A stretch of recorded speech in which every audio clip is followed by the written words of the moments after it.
This news program is proudly brought to you by Paradise Foods, celebrating 90 years in PNG.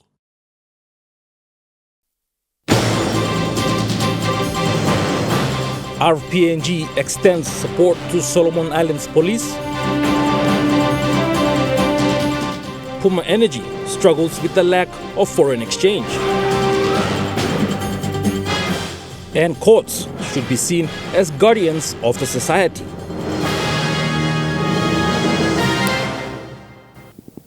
A very good evening. This is Saturday's News. I'm Malcolm Wyra. Thank you for joining us. We begin with our top story. Police from Papua New Guinea and the Solomon Islands are planning to strengthen their cross-border working relationship over the coming weeks, with RPNGC members being deployed for security operations at the 17th Pacific Games. Police Commissioner David Manning said the deployment of PNG Police in support of Solomon Islands Police not only helps keep athletes and spectators safe, but has greater long-term security benefits for both countries. Police Commissioner David Manning said PNG and Solomon Islands share a significant sea border that is at risk of being compromised by international criminals for the smuggling of drugs and other illegal activities. Manning said the more the police forces work together, the better both countries can cooperate on bigger picture security challenges such as combating international crime. Manning added that deploying 110 PNG police on a real-world operation with the Royal Solomon Island Police Force is better than any training exercise, and police capabilities in the two countries will both benefit. While in the Solomon Islands, the PNG police will provide venue security and share expertise in public order management, as well as working in coordination roles as part of the general game security procedure. Commissioner Manning said the request for RPNGC personnel came as a direct request from the Solomon Islands government and is supported by the Australian government through the use of transport aircraft. The main contingent of PNG police personnel will be deployed until the end of the Games, which takes place from the 19th of November to the 2nd of December. Manning said this highlights a good example of traditional partners working together to find Pacific solutions to Pacific challenges and our commitment to working together for the safety and security of all our people. Godwin Eki, National Emtv News. Puma Energy is not able to repay suppliers for fuel purchased on the international markets over the past 6 weeks as it continues to urge commercial banks and the Bank of PNG to allocate foreign exchange. Puma Energy currently has nearly $70 million of outstanding FX orders with the Bank of Papua New Guinea, which has limited the company's ability to sustainably manage long-term fuel requirements. BPNG has not released sufficient US dollars to Puma Energy for its outstanding orders from October, and commercial banks have not allocated available commercial FX flows to Puma. Chairman and Managing Director of Puma Energy, Papua New Guinea, Hulala Tokema, said ensuring fuel supply is vital to PNG. We must continue to urge the Bank of PNG and banks to work together and allocate the flow of foreign exchange currency to fulfill Puma Energy's orders. He said they are working hard to ensure there is no impact of fuel supply this month and try avoid any other possibility of fuel rationing to preserve stocks for emergency services, hospitals and crucial infrastructures such as power generation. Already business houses are feeling the pinch as things are becoming difficult, especially when it comes to purchasing equipment and or making orders, and shipments to import goods into the country has become a challenge with the lack of foreign currency exchange in the country. Godwin Eki, National Emtv News. The intention of the courts is to be guardians of the society. This was the sentiment shared by Chief Justice Sir Gibbs Salika on the 3-day National Development Forum hosted by the Consultative Implementation and Monitoring Council recently at the APEC House in Port Moresby. Chief Justice Sir Gibbs Salika, as the head of Papua New Guinea's judiciary, gave his address highlighting the court's functions and interpretation on certain laws of the country. The courts play a crucial role in providing a level of stability and certainty that the country needs through the promotion of good judicial administration and contribution to addressing development issues. Segib Salika further stated that the court's improvement across the country requires certain aspects. There are some in the academia that will argue that some laws such as the Workers' Compensation Act, labor laws, resource laws and taxation laws are outdated, and they backdate to the 1950s, and that they require updating to a 21st century Papua New Guinea reality. I agree with those. Regardless of such arguments, the courts are well equipped to make decisions that are relevant, certain, and in line with the reality of the times we live in today. The Chief Justice stated that for the past 5 years, there have been calls to review outdated laws. However, one of the realities of the review of outdated laws is that the lawmaking and review is an integral part of Parliament. It's a parliamentary function and not a matter specifically for the courts unless it is brought before the courts for interpretation as to the constitutionality of that law, and I've said that already. For one thing, Parliament must make good laws for the good and benefit of all, not just a few. Grace Papiali, National Emtv News. Earlier this year, 2 Mitsu hybrid rubber-tired gantries arrived at the International Container Terminal Services South Pacific's Lae Port Terminal to help the company reduce greenhouse gas emissions. And at the Motukea, a mangrove preservation initiative has been put forward to help reduce carbon dioxide, erosion, and boost marine life. With global warming and climate change these days, ICT-SISP has been focused on its environmental impacts, like its carbon footprint. The hybrid RTGs are used to hoist containers down the ships and trucks, creating and storing kinetic energy in the RTG's batteries. When containers are being hoisted up, the RTG's battery power is used instead of diesel, reducing the greenhouse gases emitted at the ports. CEO for ICTSI South Pacific elaborates further on this. These days, with climate change, we're really focused on environment and measurement of our greenhouse gas emissions. The 2 rubber-tired gantries which arrived in Lae 2 weeks ago are hybrid technology. Hybrid technology means when a container is being hoisted down, it creates kinetic energy. That kinetic energy is captured by the technology in batteries in the machine, so that when the container is being hoisted up, it uses battery power instead of diesel, thereby reducing the greenhouse gases that are emitted by the machine.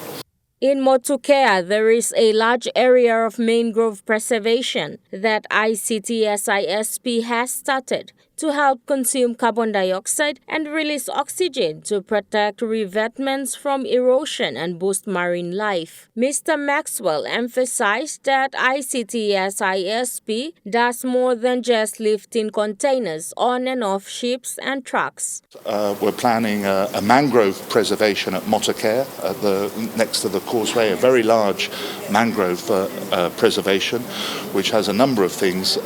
It consumes CO2 and releases oxygen. It protects the revetments from erosion, and it boosts marine life as well. Amanda Ilaitia, National Emtv News. More than 160 schools across the country have taken part in the BSP Go Green campaign program. This year's theme was Rethink, Reuse and Recycle. Students were urged to clean the environment to reduce pollution and protect the ecosystem, which is essential for human existence. BSP continues to drive its Go Green campaign environmental message among schools and communities it operates in through its annual school cleanup campaign. Over 160 selected schools in PNG participated with the theme for this year, Rethink, Reuse and Recycle. The cleanup saw respective eco-ambassadors from the 37 BSP branches engaged over 8,400 students nationwide in this annual event.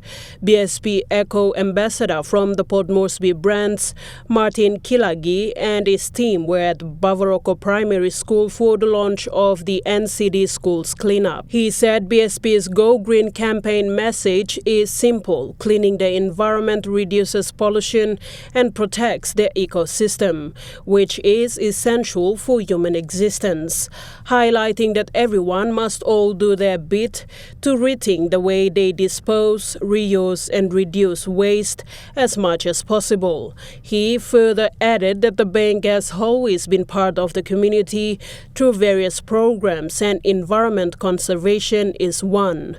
The team walked the streets outside the branch collecting rubbish. Students from the West Goroka primary schools were among 169 other schools that took part on the program. Corporate Sponsorship Manager Ms. Amelia Minopu thanked all 169 schools that took part in the cleanup in PNG. The BSP Go Green campaign is in its 13th year. It has seen over 40,000 students participate with over 1,000 schools reached. Sharon Engnui, National Emtv News. An eviction that took place 4 months ago at Section 81 Matiroko, Konebada in Port Moresby's Moresby South electorate has left hundreds homeless with over 20 homes destroyed.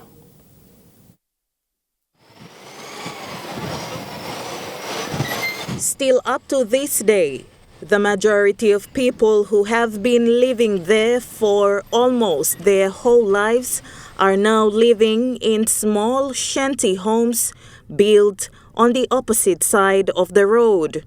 With no power, water, and sanitation, their only hope is on the relevant authorities to intervene for them.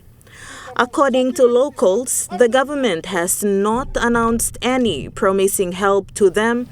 Hence, they are alone in this fight, where their lawyer from the Public Solicitor's Office is taking their human rights plea in a national court appeal.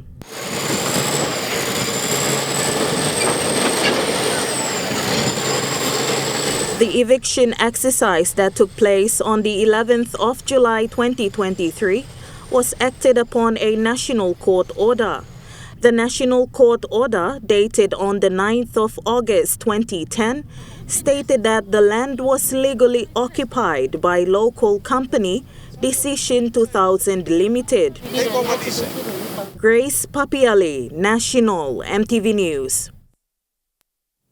National Emtv News continues after the break. Stay with us.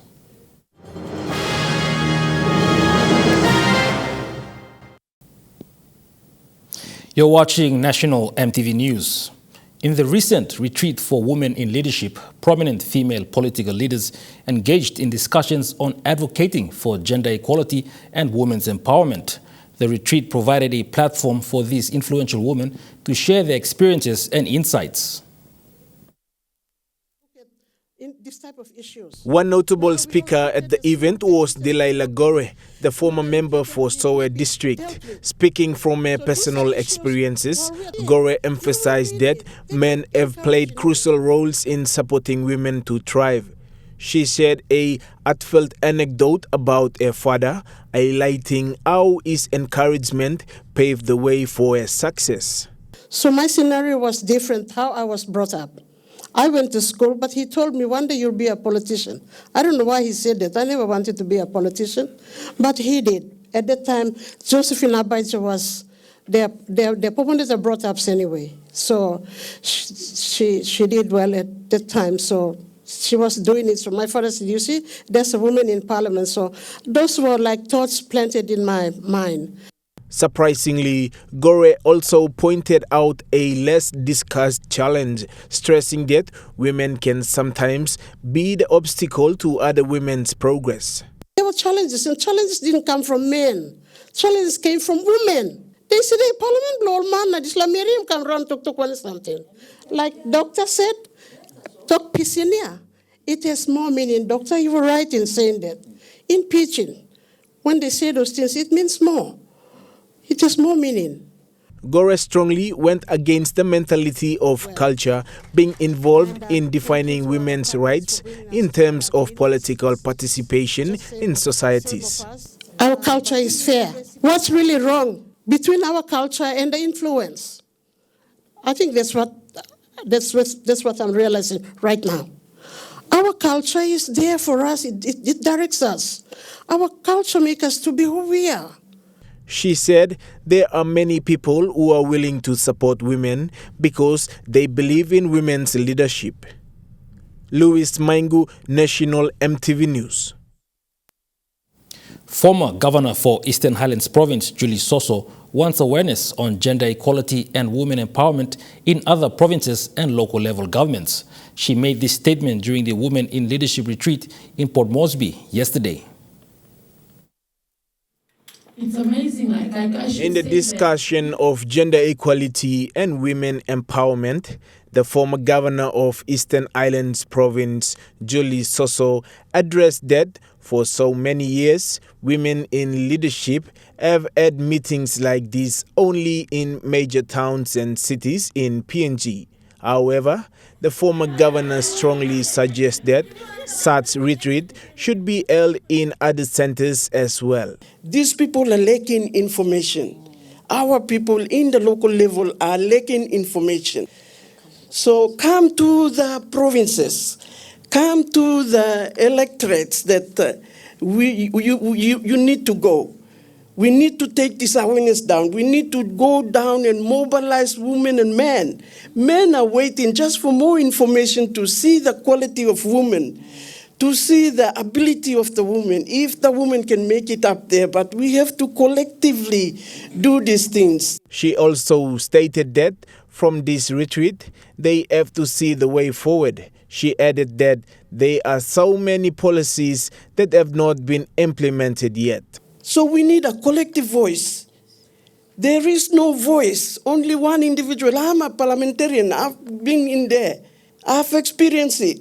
You cannot fight it alone because in the parliament, it is now that you are part of a government and you cannot go against the government you are in. When supporting Julie Soso's statements, the newly appointed member for North Bougainville, Francisca Semoso, encouraged girls and women to believe that there are no wrong ways, but only workable ways. Sometimes and most of the time, it takes time.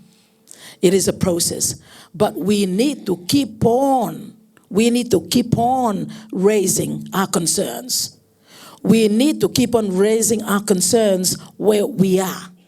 Whether you take these concerns directly as an elected member or you talk to people that can raise it in other avenues as well, in other agencies as well, that is important. Semoso also said she will work closely with other female politicians to raise these concerns of gender equality and women empowerment in Parliament.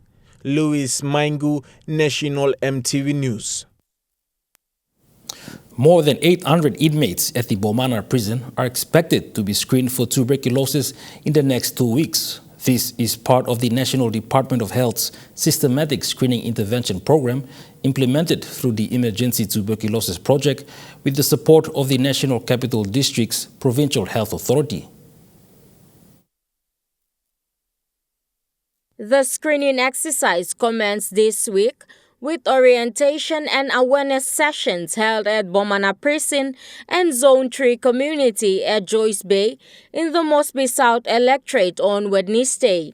Bomana Prison Commander Mr. Yeli Oifa officially opened the screening exercise at the Bomana Prison Yard on Wednesday in the presence of inmates, project team members including Project Manager Dr. Wali Ambano, NCD-PHA representatives, SSI screening health staff, and correctional service staff including medical staff. The SSI program was officially launched by the Deputy NCD Governor, Daddy Toka Jr., and NCD-PHA CEO Dr. Stephen Yeni, in the presence of NDOH and NCD-PHA staff, key development partners, volunteers, and community representatives in Port Moresby on the 20th of October 2023. The Emergency TB project aims to improve the quality and expand the coverage and utilization of health services to control the spread of tuberculosis in target areas of Papua New Guinea, including the National Capital District, by strengthening programmatic management of tuberculosis.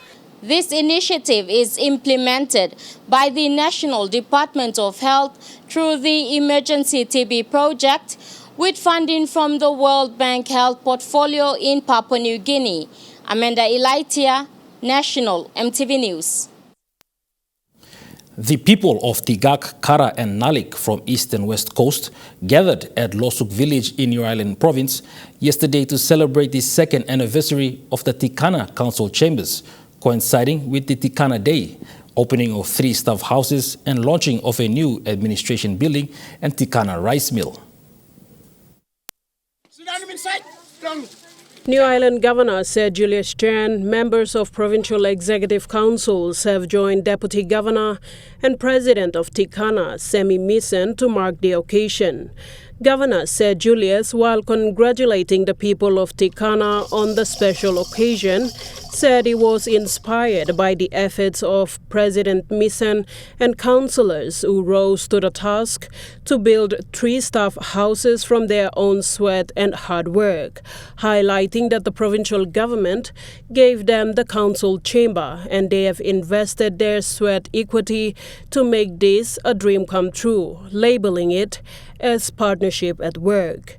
The governor announced that in recognizing their efforts and work done, PEC this week approved 500,000 kina to fund the new administration building. Deputy Governor and Tikana LLG President Semi Misen said the building of the 3 staff houses marks the first step in their journey as the local level government.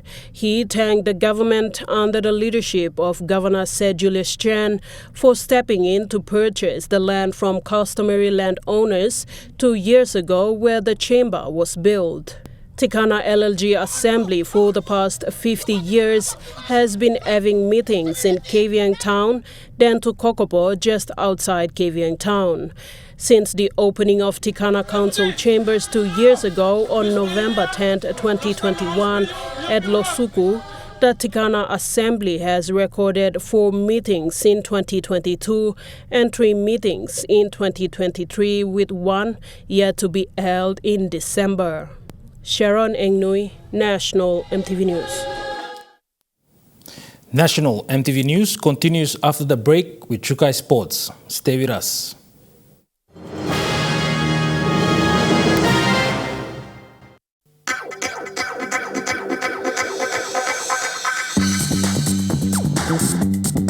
Chukai Sports.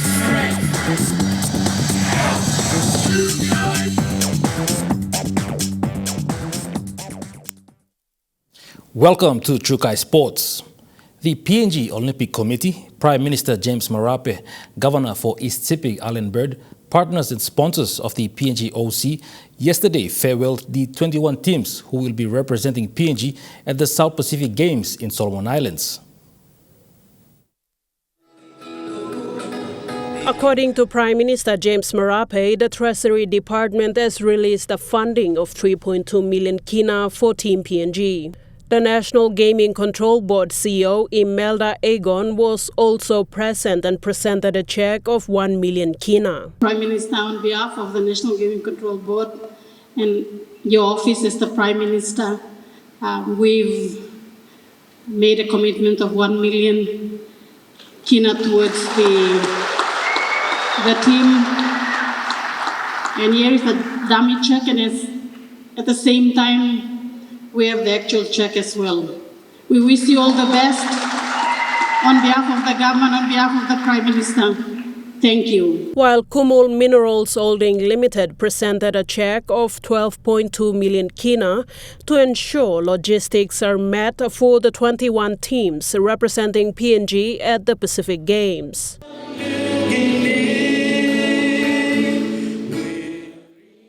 During the PNG OC event held at the Sejong Stadium Indoor Complex, Prime Minister, in the midst of his farewell speech, called on states, KCH, and the National Gaming Control Board to present their checks to the PNG Sports Federation CEO Albert Veratao. Sports unifies our nation. Sport unifies our Pacific. As the Charter mission correctly stated, we represent the biggest nation in the Pacific. In his farewell speech, the Prime Minister elaborated that sports unifies our nations and unifies the Pacific. Sharon Engnui, Trukai Sports. The PNG Olympic Committee introduced the new design of uniforms designed by local designer Ben Jawai during the Team PNG's farewell event at the Sejong Stadium Indoor Complex. Through entering the Jacks of PNG design competition, Mr. Jawai was one of the 3 winners who won. Mr. Jawai was noticed by the PNG Olympic Committee, who selected his design to be used on the 2023 Team PNG uniforms.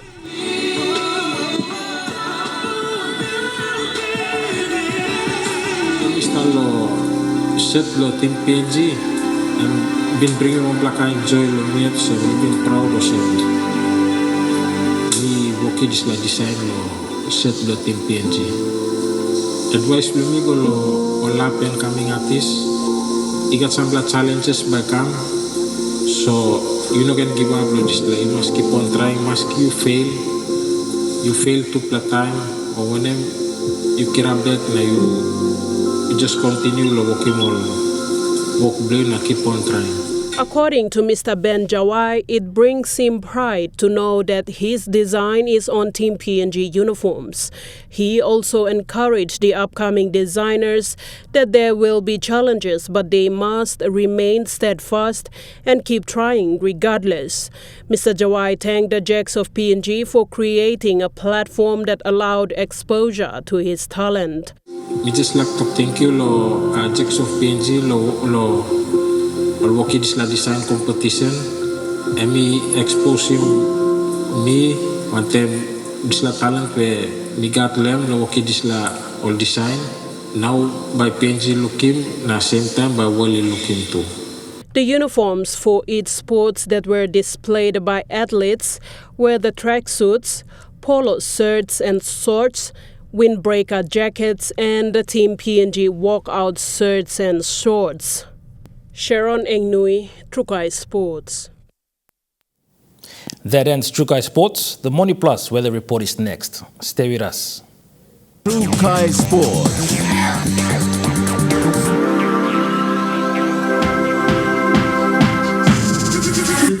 Trukai Sports.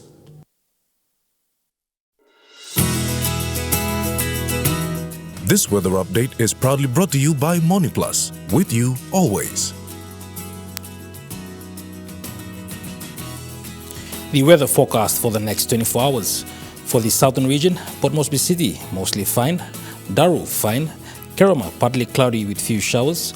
Alota, partly cloudy periods with few showers. Popondetta, partly cloudy.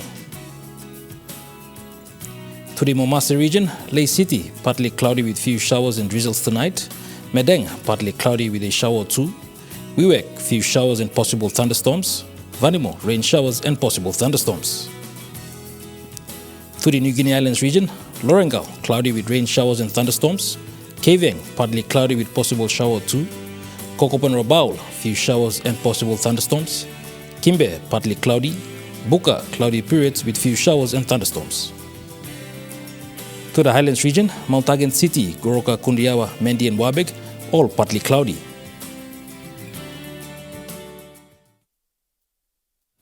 The weather update was proudly brought to you by Money Plus, with you always.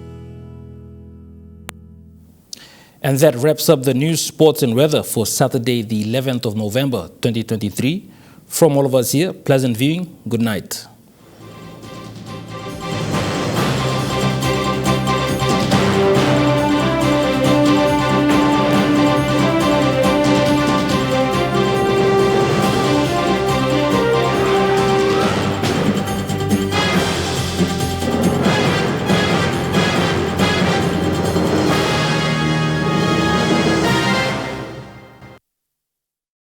This news program was proudly brought to you by Paradise Foods, celebrating 90 years in PNG.